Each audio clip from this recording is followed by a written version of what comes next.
Sonic the Hedgehog is great. There, I said it. It's not that he used to be great or is only great when you look in the right places. Sonic was, is, and will hopefully always be an all-around fun, exciting, and infinitely entertaining series that I cannot get enough of. Today marks the 30th anniversary of the series, an enormously important date that I won't allow myself to pass on. Sonic has been my favorite franchise in the world since forever now. The amount of joy his collective media has given me is absolutely unparalleled, which is why it's a shame for me that oh so many people just feel the opposite way. So, before we begin, let's say the magic words. If you dislike Sonic, that is perfectly okay, and I don't want to antagonize you for that. Everyone has a different taste, and Sonic may not be a part of yours. However, given the occasion, I'm gonna try to do the impossible. I'm gonna try to show, to the best of my capacity, just exactly why this franchise means so much to me, and in the process, I hope I can convince you to give it a try. This is why I think that Sonic the Hedgehog is great and you should play it. So, where do I even get started? Well, might as well kick things off with the basics.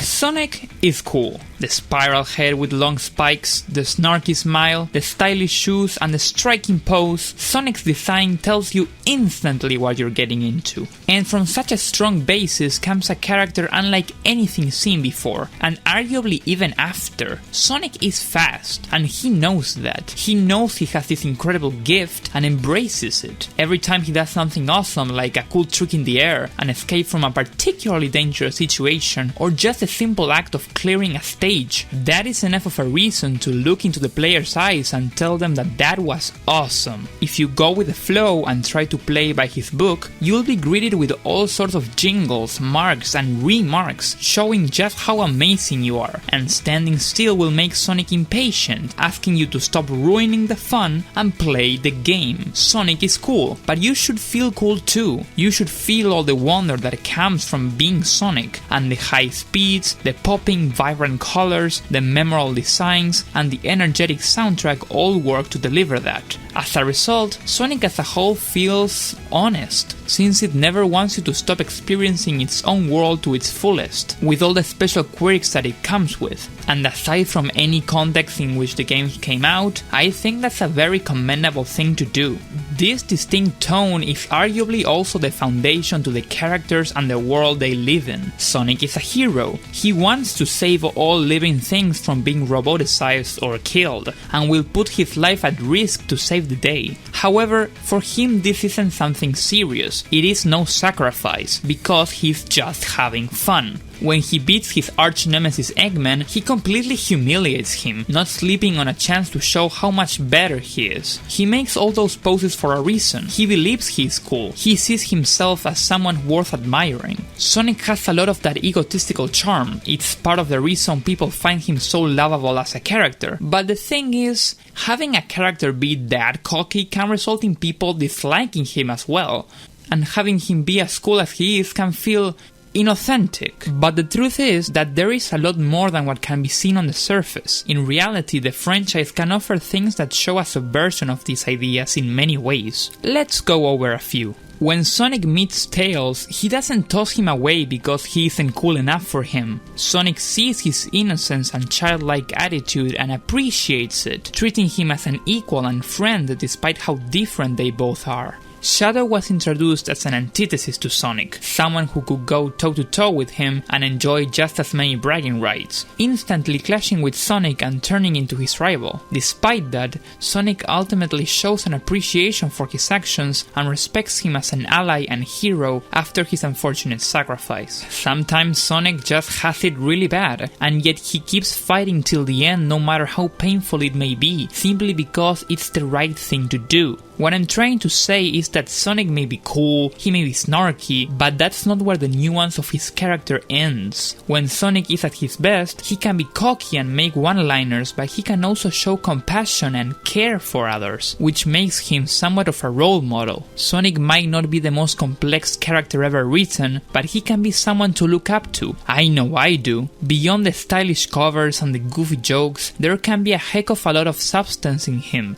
Everything might be fun and games at first, but the more you look into it, the more surprises you'll find. And that, my friends, is the perfect way to describe the games. Yep, we're going there.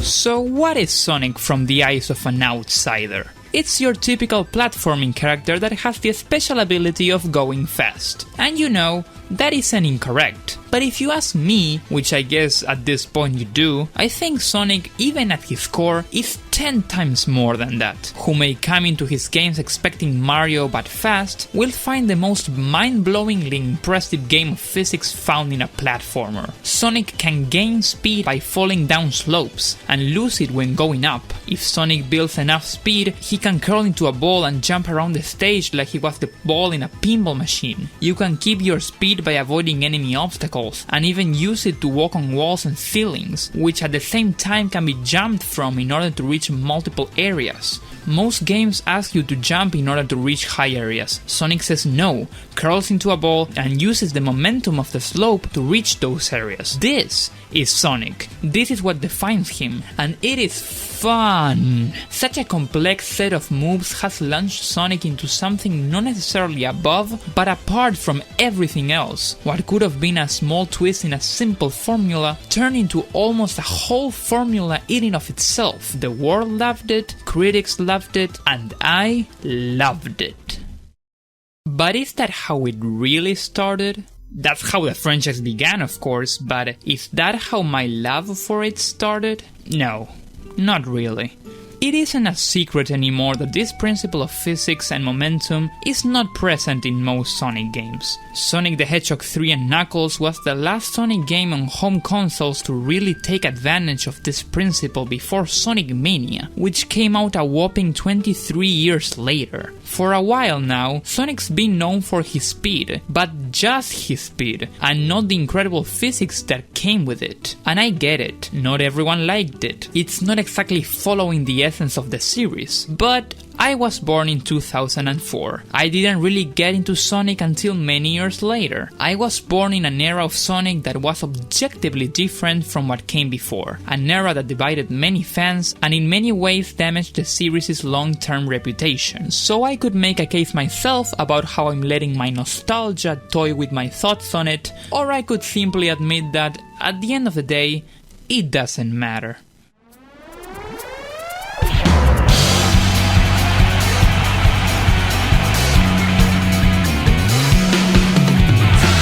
1998 came around with Sonic Adventure, a game that dropped Sonic's physics system in favor of more spectacle and blitzful speeds. Ever since, the franchise just couldn't choose a new basis. Multiple characters, sometimes at the same time, different playstyles that cater to vastly different people, full analog movement, or linear hallway obstacle courses. It's been messy, but while I can't say I enjoy every game released during this period, I will forever make peace with the idea that this era brings a ton of things to love. 1 second you are playing as Sonic like he always has, but then suddenly a wave starts chasing you after, a track is after your blood, you climb up a rocket to ride it, you rail grind alongside actual trains, chase a flying ship, get to the top of the Big Ben, dodge rockets filled with confetti, circle around a giant honeycomb, fight a dog robot and smashing its head against a wall, you turn super, and then the other character turns super, and the other character also turns super, and you all fight a giant lizard, or a giant robot lizard, and then you fall into the Earth's core and control a rock kaiju to smack another, and then you fall back down to Earth from a space theme park and get trapped in a black hole. Now you got hoverboards, which you used to race in a futuristic world. Now you're in the world of Aladdin, and now the Sword in the Stone. Now you're in a ship traveling the 7 seas in an alternate dimension. The city gets completely flooded with water. A group of aliens blow up the White House, and the Hedgehog from the future travels back in time to kill Sonic in order to stop his world from being an apocalypse. This is just madness. I've never seen any other franchise just go so out there. Like, it doesn't even care what other people think, or how many fans it will turn off. It just rolls around doing what it wants. And each and every time they do some wacky thing, I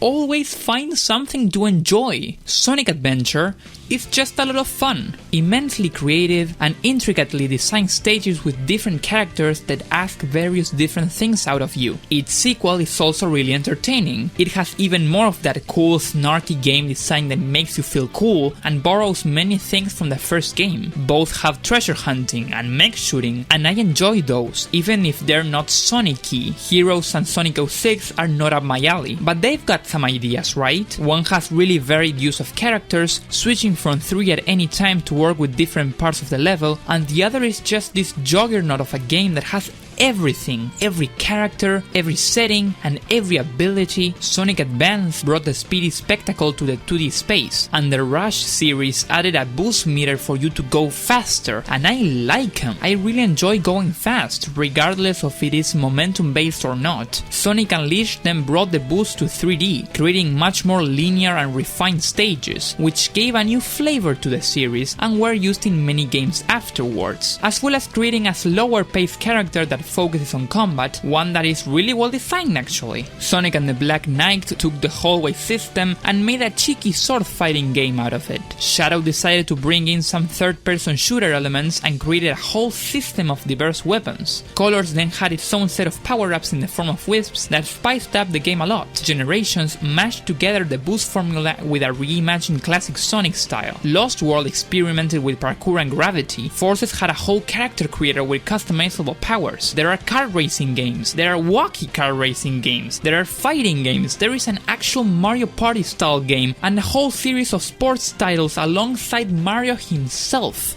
I appreciate these things. I generally have fun with a lot of the ideas that I see. I can't in good faith say that there's one consistent quality in the series, but is there quality? Of course there is. These games are fun. I enjoy them. You don't have to if you don't want, but I sure do. I said at the beginning I would try to explain why I feel that way, but what can I say? This franchise is just one never-ending, always interesting trip, and I just bought the ticket. Sonic as a whole just never ceases to amaze me. It's just how weird and unexpected are the things it can pump out, and that's just the beginning. The creativity and craziness of it all also leaks to many other aspects. First, there are the stories. Sonic stories can get quite wild, as I've recently said, involving some of the strangest concepts and logic you will find. Coming from Japan, you can expect a lot of weirdly localized lines and a general sense of pure wackiness that comes with a lot of mid-2000s games.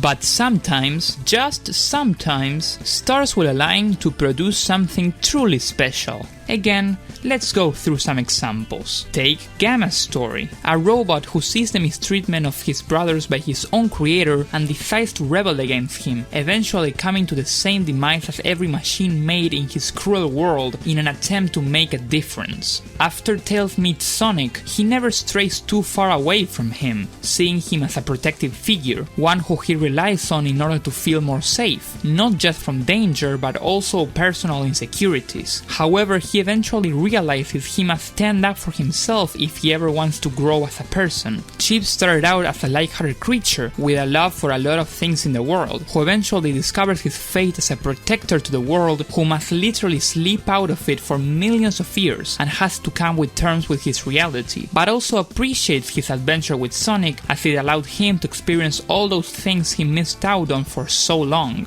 Merlina became obsessed with the idea of controlling her entire world so that it would never end. Sonic gets through her and teaches her to accept that not everything will last forever, but that's why we should live life at its fullest at every moment. Silver lives his whole life in this ruined planet and is given a chance to repair it, but one that comes with sacrifice. He must kill Sonic. He must drop any moral code he ever had for the greater good, which then extends to his friend Blaze, the only person who has been with him that whole time. And finally, Shadow, a being just like Sonic who grew in very different circumstances. He was born to be a hero, but the pain and suffering of losing her friend made him move to the side of evil. Despite that, his true intentions can't help but shine through, and it's only a matter of time before he realizes that he has the power to save everyone instead of harming them, and that violence wouldn't have been what his friend wanted. It may look like I'm reading too much into this, and maybe I am, but examples of this level of heart can be seen everywhere. It's very clear this franchise has a lot of artistic value. We've already discussed how Sonic has a great character design, but this applies to pretty much every character as well. They all have instantly recognizable silhouettes and traits that allow you to know what they're all about. The stages often have incredibly surreal structures, with colors that should look dizzying but aren't. They're always perfectly blended together to create something. That something can often be joy or amusement, but it can also generate sadness, make you feel danger, or just confusion. Whenever there's sprite work, it is fantastic, and the 3D modeling doesn't stay behind with its sheer flashiness. The animations too are really good. Just something as simple as getting hit reveals a ton of personality from the characters. The idle animations, the jumps, the attacks, the victory screens, they all look so charming, and that's just in-game, cause I'm telling ya, some of the trailers and cutscenes just look out of this world. And then, of course, there's the soundtrack. Holy moly, is the music in this series something to behold. You have been listening to it throughout the video, and even in other videos I've made that aren't about Sonic. The Blue Blur has simply the best music out of any franchise I've experienced. His style mostly revolves around 90s pop, and a super catchy one at that, but whenever it feels like it can start doing rock,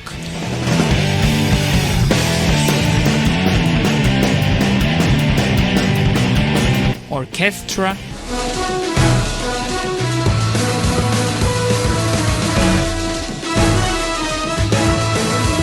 rap, hard as nails, it ain't hard to tell. I break them down whether they solid or frail, and even sampling.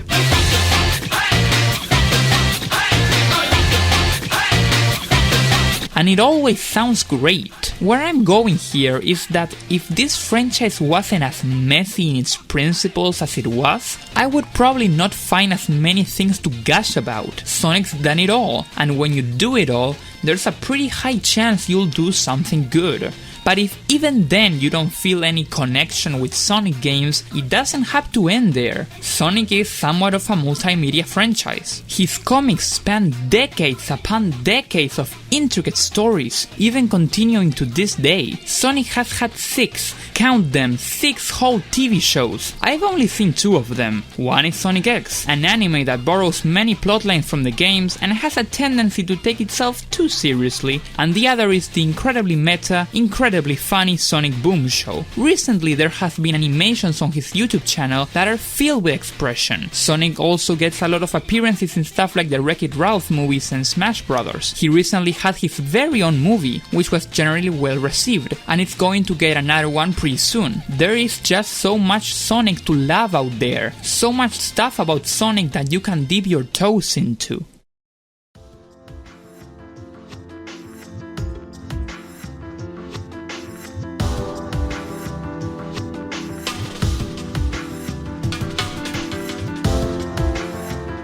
So, after this probably somewhat long retrospective, I guess it's time to see where we are now and what we should expect for the future. Nowadays, Sonic has somewhat left the strong characterization and deep stories it once had in favor of far weaker surface-level jokes. There hasn't really been a Sonic game in a while, and the last one was a disappointment. If all of that is enough for you to wanna leave the series or not enter it in the first place, I can understand it, but I just don't see it from that angle. My very favorite Sonic game came out just 3 years ago, if that is anything to go by. Truthfully, I'm a young person, and Sonic has only been with me for about 8 years, but in the not so huge span of time I've experienced what it had to offer, I felt happiness like no other IP has given me, and it has got to a point where I am unable to feel any level of sourness towards the franchise, because I can always boot up a game and enjoy it like I did all those years ago. I obviously don't want the series to die, I don't realistically think it'll happen either, though I also don't know what will be the future future of it, at least as of this recording. But regardless of how impossibly low it can sink, what is there to love will always still be there. I'm optimistic towards the future of this series. It may be good, it may be bad, but in the end, I know I will gladly be there.